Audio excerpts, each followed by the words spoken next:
Hey, Blam Squad. Yes, that really did happen. Please don't unsubscribe.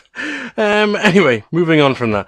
What I wanted to show you guys today is some more of my Plastic Heresy. It's been a little while since I've done one of these Plastic Heresy videos, but I am far from finished with showing you all of my iron hands and the different things I've done to try and make a Heresy army out of nothing but plastic, avoiding all resin. So, today I want to concentrate on the Legion Dreadnoughts. I've shown you my Contemptor Dreadnought in one previous video. That should be in the same playlist as this, so if you're interested, go and have a look at that. Let's take a look. Right then, so these are the 3 Legion Dreadnoughts that I use in my army. So I'll start off with this fella on the side here. Now this one started off life as an actual venerable Dreadnought. There was some work done to the legs, because the stance I find with Dreadnoughts, the sort of open-legged, not walking anywhere stance is a little bit annoying. So with these guys, I've done a lot of work to repose the legs and just make them a little bit more upright, so that it looks as though they can actually walk. So that's the legs. Now on all of these guys, the arms pop off like that. And on all of the arms which have these guns, they all, if I'm lucky, slide out as well, like that. Yeah, so that's those. Each one of them has magnets on the top, so they can be given other options, be it searchlights or these guys here, which is the Havoc launchers. I've also got magnetized arms there, so I can use these heavy flamers. Incidentally, these heavy flamers here were taken from the Baneblade upgrade kit, these bits on the end here, to make them look a bit more 30k than the standard ones. Or I can use these bolters here, just like that.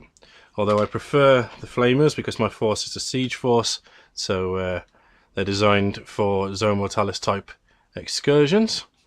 All of the ends of each of the close combat arms is also magnetized, so I can use all of the different options, like the different fists, like that.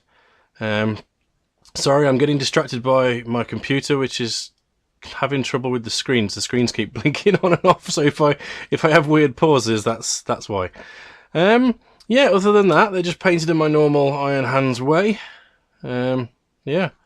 A little bit of styrene work, of course, adding these crenellations there and here, and the Iron Hands logo, which actually messed up when I cut it, so I decided I'd make it into this sort of damaged effect. And then we've got some cogs up here, one of the normal Iron Hands cogs there, one on the front there, a little cog down there, one on the back, or the other side of the arm. So that's that fella. This fella here, again, the flashlights, again, they're not finished painting, as it falls off. There's still little bits and bobs to do. This one started off life as an ironclad. Now, in order to make him look a bit more 30k, I actually did some work here using the spare front from this guy and managed to make the front bit here that you can see that gives it that much more 30k look. I'm a massive fan of these details here. And obviously one of the heads from that same kit. So that's how I did the front there to make this look a lot more 30k. Unfortunately, you'll see when I pick this guy up, he does stick out a lot more than the official Venerable Dreadnought one. But that's not too much of a problem. I still like the way it looks.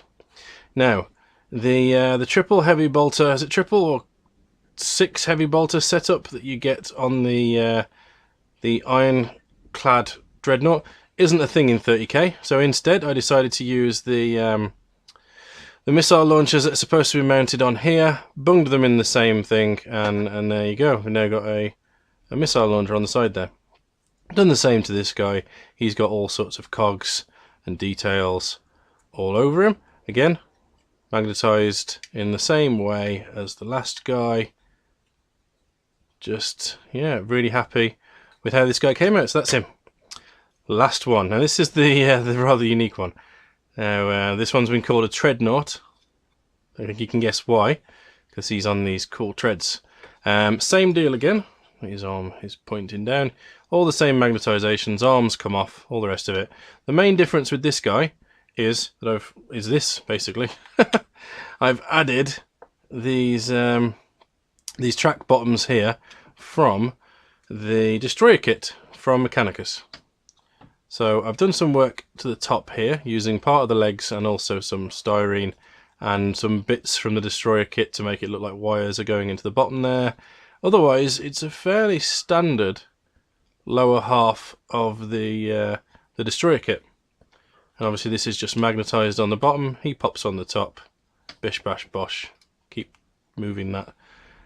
Fits nicely. You can get some really nice sort of angles on him as well. Looks a bit like Johnny Five Alive. So that's him. Yeah, nothing really other to say other than I tried to make him look like the Ironclad. Not as successfully as I would have hoped, but it does the job. I'm not over the moon, to be honest, with the work I did on here.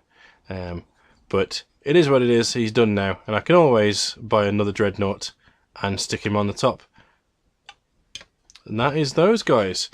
So yeah, 3 guys. I tried to make them as 30k as possible by having the frontage, and of course then there's the different weapon options.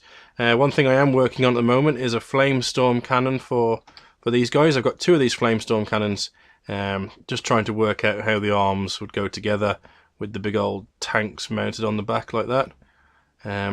Main reason for this is that now you can buy or use a normal Legion drop pod with these guys, and so you can drop them in and then AP3 everything in sight with these, because these guys are absolute beast in the old 7th edition or Horus Heresy rules.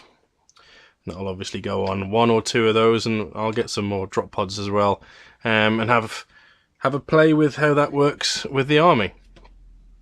Right, I think that's everything I wanted to cover. Main reason I'm showing these guys now is that I actually have an event at the beginning of November I'm trying to get ready for. There's still a bit of work to be done to these guys. There's a big old Stormlord back there if you've been following my Instagram, which is down here somewhere, there. Then you will have seen a few pictures of what I've got going on there with a bike light and all sorts of craziness. I'm trying to make it as unique as possible because it is the sort of the centerpiece of my army. Yeah, otherwise keep up with me in between videos over here. If you live in the Midlands of the UK and you are looking for a place to game, Boars and Swords in Derby near to the city centre is a fantastic place to go and do that. If you're just looking to buy something from the web store, there's a code there that'll get you an extra 5% off on top of the other discounts they do on things like the GW kits and whatnot. Yeah, thank you very much for watching, and hopefully I'll see you in the next one. Stay well, guys.